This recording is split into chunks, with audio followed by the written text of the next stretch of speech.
Good evening and welcome. It is time once again for CU Immigration here on WRFU LP Urbana 104.5 FM.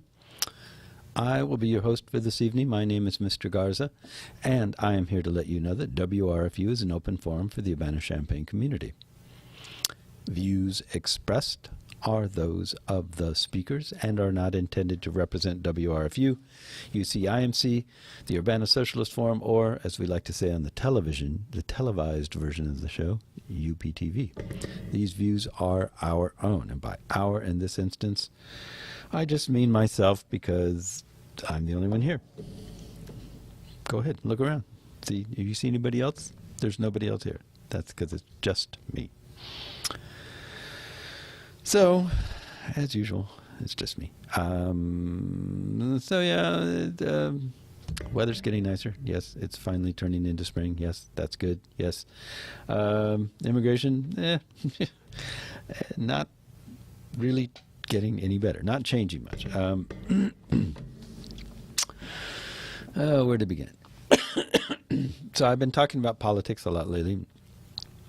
Unfortunately, that's pretty much the name of the game these days, or right now with a presidential election coming up. There really is nothing going on in immigration other than the political aspect of it, because, primarily because we have a dysfunctional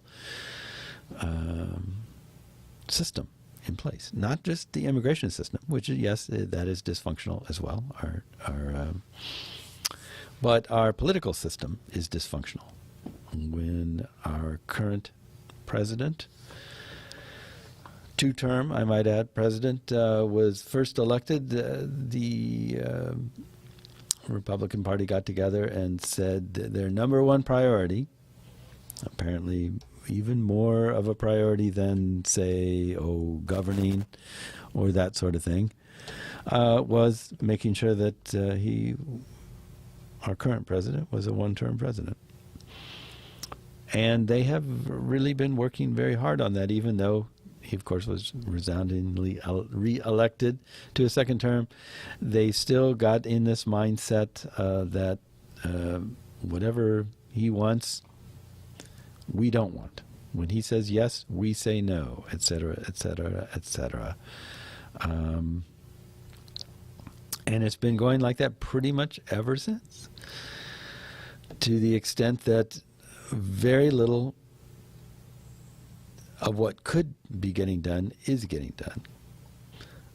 A surprising amount is getting done, but compared to what could be happening, it's only a small part of what could be happening if people were actually doing their jobs. And by doing their jobs, I don't mean just going along with whatever the president wants. That's not the job of anybody, except perhaps people that work directly for the president, like his staff or something. But what I mean is just doing their job, like, okay, you're elected to make laws, to improve things, to do these things, and they're not doing it. They're just going out of their way not to do it in so many instances that very little is happening. So here's an interesting thing on that topic from talkingpointsmemo.com, and I'll read it to you. It's not necessarily about immigration, but it's about how people are in at least the Republican Party are trying to grapple with the ascendance of Mr. Trump, and it gives you a sense, and it also relates to how they have been relating to the president. So you'll see what I'm talking about when I read it. So I'm not sure anything better captures the GOP's inability to grasp what's happening to it than the House Freedom Caucus wrestling with how to grapple with the rise of Donald Trump and how to resist his candidacy. Donald Trump is the Freedom Caucus. You might even say in the beginning was the Freedom Caucus, and then the Freedom Caucus became flesh and walked among us, and his name was Donald Trump. the House Freedom Caucus is okay, well, he goes on to explain that.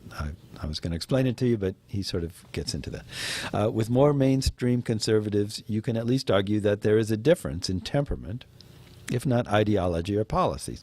But the Freedom Caucus is the bomb-throwing wing of the right wing of the House GOP conference. Bombast, government shutdowns, endless rage at party leaders, desire to defy gravity and do things their constitutional powers give them no power to do. That's the Freedom Caucus. They eventually deposed John Boehner because they were convinced that if he and the leadership had let the shutdowns and debt default crisis go on just a little bit longer, Obama would have folded. And so, as I said, as the author said, the Freedom Caucus, Trump is the Freedom Caucus, become flesh and walking among us. Quote, a lot of us are really nervous, Freedom Caucus member Matt Salmon told TPM. We feel Obama's a tyrant.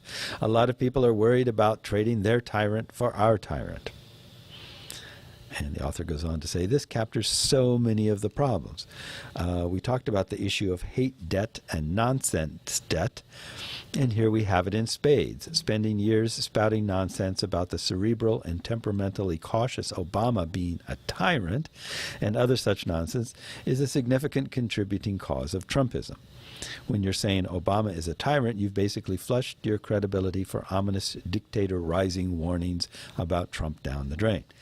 It will be a profound struggle, or at least take several working groups for the Freedom Caucus to figure out why they're actually against Trump, since he embodies everything they've ever stood for. So what he's talking about, this hate debt and nonsense debt, I'll read that to you because that was kind of interesting. This was an article, a previous article entitled Inside the GOP Implosion and the War to Stop Trump. And it reads as follows. Here's the New York Times article you may have seen. It describes the GOP's panicked, hyperbolic, and yet utterly ineffectual rush to stop the Donald Trump juggernaut. As I've said before, the GOP's Trump problem reminds me of the regional and global powers' efforts to destroy ISIS. Every party sees the problem, is terrified by the problem. And yet every player has some other angle or priority that's just a bit more pressing or important. The Saudis, Iran, the Turks, the Kurds, the U.S., Assad, and on and on. Yet it goes without saying that Trump isn't the real problem. He didn't bamboozle the heads of the Iron Sea into signing some one-sided contract they can't live with. The problem is Republican voters. Look at the polls, and you see that in virtually every state in the country, between 30 and 50% of GOP voters currently back Trump. And only unicorn thinking supports the idea that the 70 to 50% who do not constitute some sort of anti-Trump faction. That's the problem, not Trump himself. I read that incorrectly. It should have said, and only unicorn thinking supports the idea that the 70 to 50% who do not constitute some sort of anti-Trump faction. Put the wrong emphasis there. When I read the Times article, observe recent weeks as they flutter by and think about how things got to this point, I come back again and again to conversations I have had with our chief tech, Matt Wozniak. Matt uses the metaphor of debt to describe the inevitable trade-off we face building and maintaining the software that runs TPM. If we do a project in a rough and ready way, which is often what we can manage under the time and budget constraints we face, we will build up a debt we'll eventually have to pay back. Basically, if we do it fast, we'll later have to go back and rework or even replace the code to make it robust enough for the long haul. Interoperate with other code that runs our site, or simply be truly functional as opposed to just barely doing what we need it to. There's no right or wrong answer. It's simply a management challenge to know when to lean one way or the other.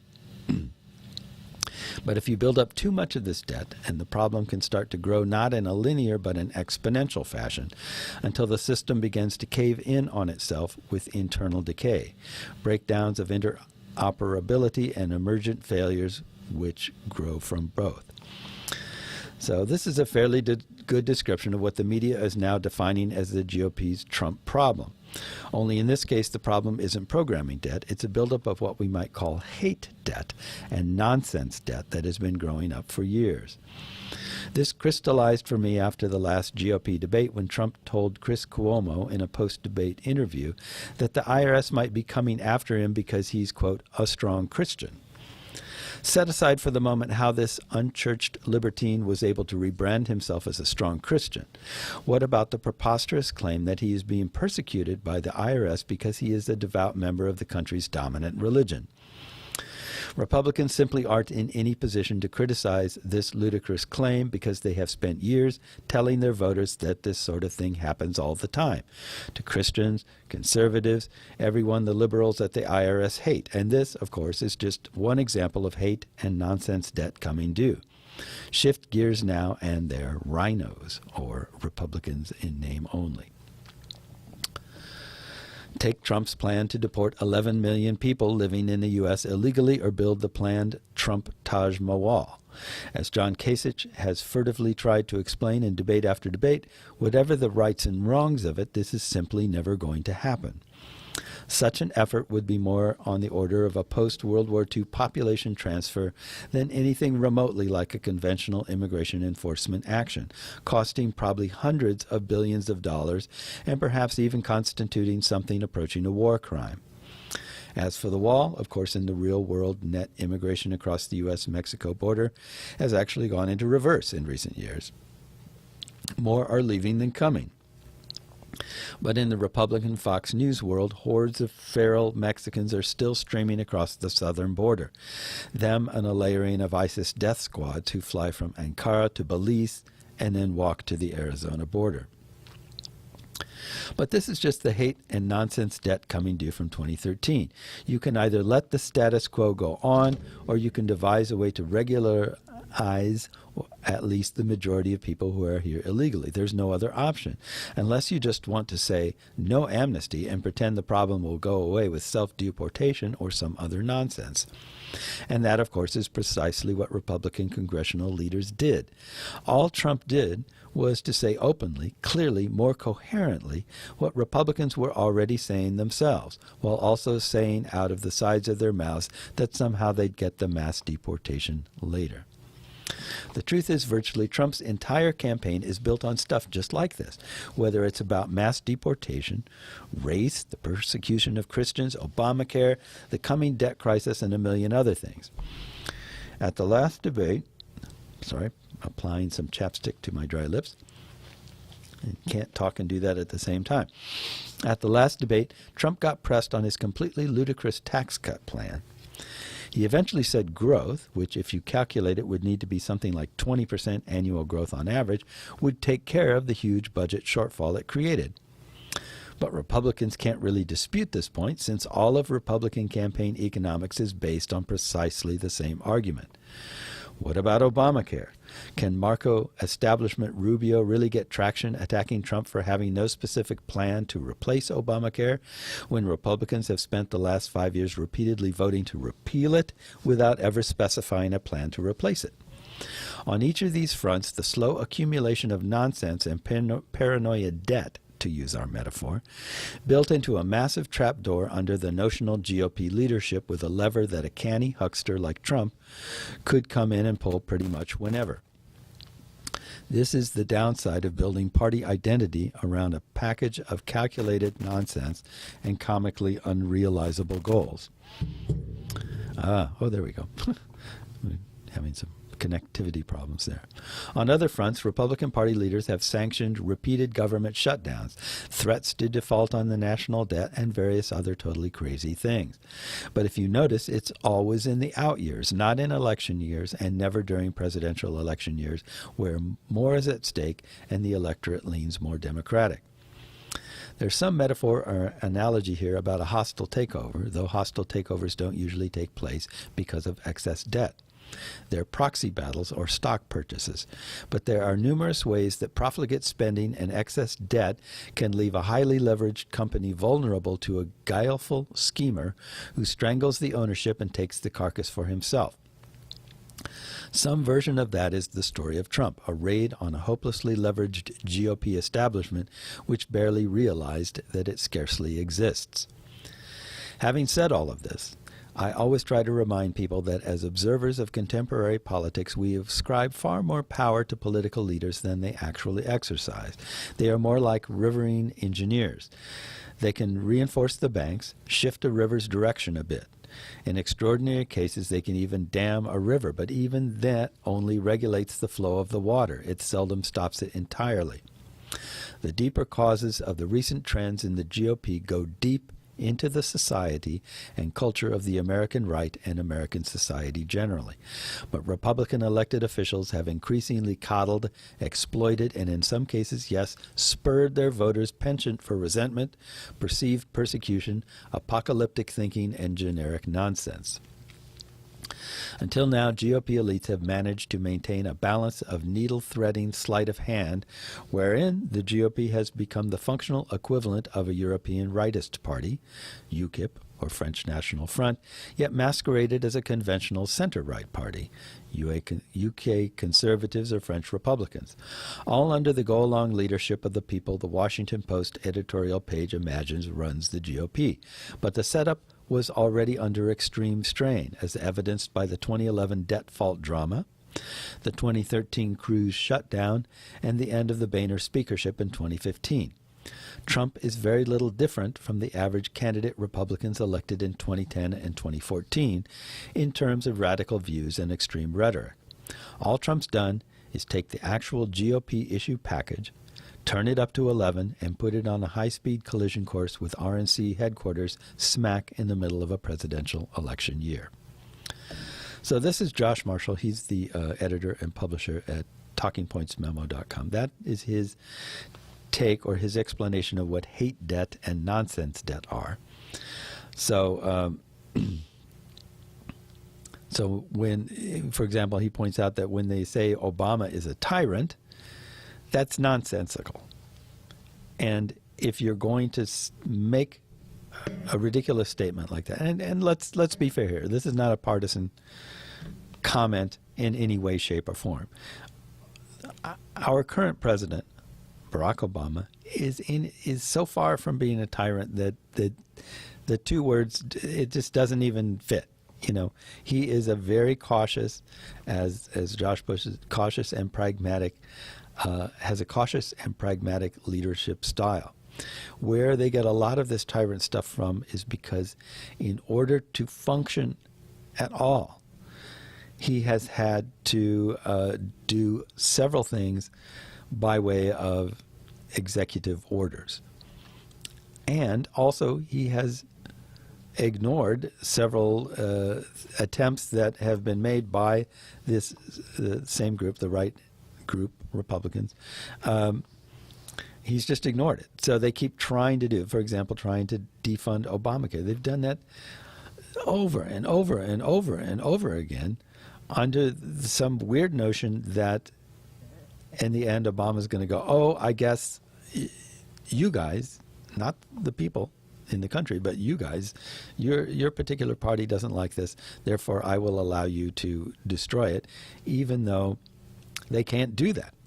They don't have the power to do that, but they keep trying. So because he defies their attempts to usurp his power, he becomes, in their eyes, by default, a tyrant.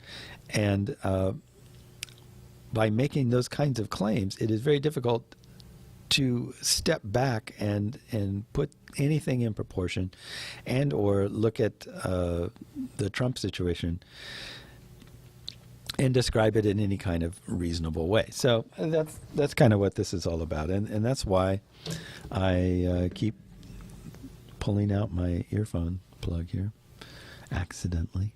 Sorry. And yeah, so that's where the point of all that came from. So I was talking about why politics seems to be the issue every week here. It's two reasons. One, it's because I'm by myself, and so I can't interview myself about anything. And two, it's because that pretty much as far as what's going on with immigration in the country, that's what's going on. Politicians are doing things like, the current administration is deporting lots and lots of people, the immigration raids and all that.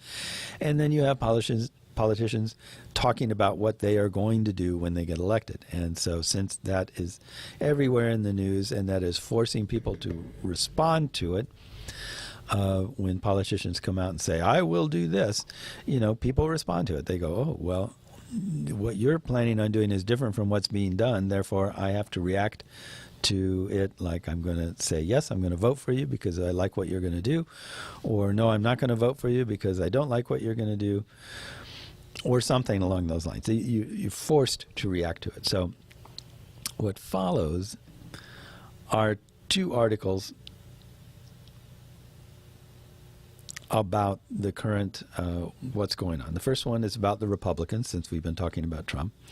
This is entitled, Arizona Republicans at Odds Over Trump and Cruz Immigration Rhetoric. And we will follow this article with another one about what the Democrats are talking about in the same state. So this reads as follows. This is from Bloomberg Politics. The presidential race is reopening old wounds among Arizona Republicans who clashed over the tough immigration law 6 years ago that sparked protests and boycotts and ended up costing the state an estimated $100 million in revenue. While campaigning across Arizona over the weekend, businessman Donald Trump and Texas Senator Ted Cruz led the charge for deporting more than 11 million undocumented immigrants, and the billionaire frontrunner drew cheers for his proposal to build a wall across the U.S.-Mexico border. For many in Arizona's Republican business community, the rhetoric is an unwelcome return to the state's own 2010 feud over a law requiring police to check the citizenship of those they suspected of being in the country illegally. Stung by the loss of conventions, tourists, and contracts worth at least $100 million that resulted from a nationwide boycott in response to the law's passage, more than 40 business leaders urged Arizona Republicans to back off the immigration issue in 2011. I want people to know that we here in Arizona are for legal immigration, said Tucson car dealer Jim Click, a Republican donor who signed the 2011 letter to legislative leaders. These people are running for president. They know we're not going to deport 10 million illegal immigrants. End quote. While the U.S. Supreme Court overturned much of SB 1070, Arizona's controversial law, in 2012, saying immigration was a federal matter, the debate over immigration remains. Arizona, the 14th most populous state, has about 300,000 undocumented immigrants, the 9th largest population in the country, according to the Pew Hispanic Center in a November 2014 report. Immigrants play an important role in Arizona's economy, said Glenn Hamer, president of the State Chamber of Commerce and Industry. He said Arizona businesses, particularly construction firms, are counting on the next president to lead on devising a pathway to legal status for those undocumented immigrants currently in the country. Yet the current rhetoric from the Republican presidential candidates isn't encouraging. We desperately need to work out the immigration issue at the federal level, Hamer said. This campaign probably makes it harder, but let's see what happens. The presidential race is bringing out echoes and shadows of Arizona's old controversies, said Joseph Garcia, executive director of Morrison Institute's Latino Public Policy Center at Arizona State University. It's not who we are anymore. He said the debate isn't even rooted in reality, since more people have emigrated south to Mexico than to the U.S. since 2007. As they battle for votes ahead of Tuesday's Arizona primary, Trump and Cruz routinely describe undocumented immigrants as both a national security and economic problem. My number one priority is protecting hardworking taxpayers, protecting American citizens, and when you have a policy that allows 12 million people to come into this country illegally, it takes away jobs from millions of Americans and it drives down wages for everyone, Cruz said in a response to a question in Peoria, Arizona, Sunday. Trump, campaigned near Phoenix Saturday with former Arizona Governor Jan Brewer, who signed the 2010 law, and Maricopa County Sheriff Joe Arpaio, one of its most vocal backers. Thousands cheered as Trump said the U.S. has a big, big problem with illegal immigration and vowed to build a border wall. Colleen Hamill, a 59-year-old Fountain Hills environmental engineer, wore a T-shirt with an illustration of Trump in front of a wall evoking Pink Floyd's 1970s classic album, The Wall. Hamill said Republican elites trot out the immigration issue to get votes and ignore it after they're elected. Only Trump, she says, is serious about doing something. If you're here illegally, you need to go, Hamill said. Ohio Governor John Kasich, who is not campaigning in Arizona in his presidential bid, has advocated for a path to legal status for nonviolent, undocumented immigrants who pay a fine and back taxes. In a presidential debate in February, he said deporting more than 11 million illegal immigrants is not going to happen. Undocumented immigrants who work disproportionately in agriculture, construction, and service jobs, according to the Pew Hispanic Center, and account for more than 5% of the U.S. labor force. In Arizona, undocumented laborers helped build homes and infrastructure during the boom years of the early 2000s, said James Kulish, executive director of the Tucson-based Alliance of Construction Trades. The downturn since then has led to many immigrants being out of work, said Kulish, who added that many of his members support Trump. The Liberal Center for American Progress said in 2010 that the boycott has cost the state economy as much as $141 million in lost revenue, including $45 million in the lodging industry. In their 2011 letter, Click and other business leaders acknowledged that the boycott had cost Arizona tourists, contracts, and conventions, though they did not estimate the dollar value. C.A. Howlett, a partner at the Scottsdale private equity firm and former state co-chairman for Jeb Bush, said Trump and Cruz's position on immigration are so problematic that he can't back either in the primary. Instead, Howlett said he'd focused on re-electing Senator John McCain, whose own views on immigration have drawn a challenge from the right. McCain, in a statement from spokeswoman Lorna Romero, said the current rhetoric of a few candidates doesn't reflect the Republican Party.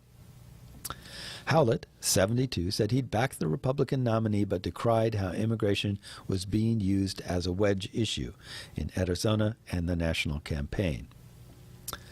I do believe that Arizona is still living up to some of its reputation from nearly a decade ago when we had some legislation passed here that was harsh on immigrants and the Hispanic community, Howlett said.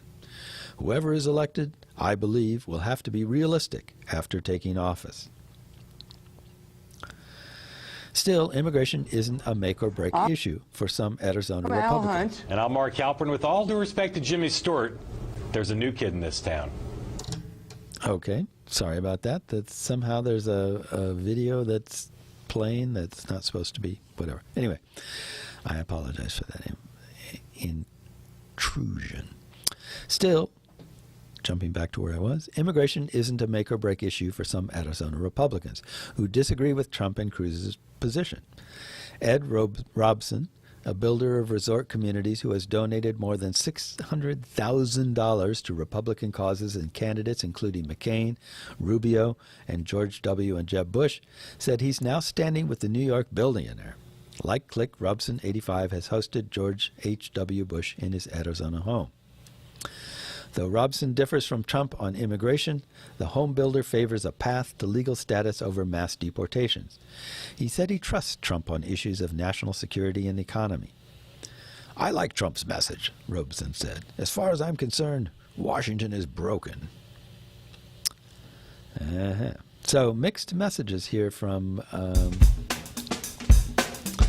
the Republican side.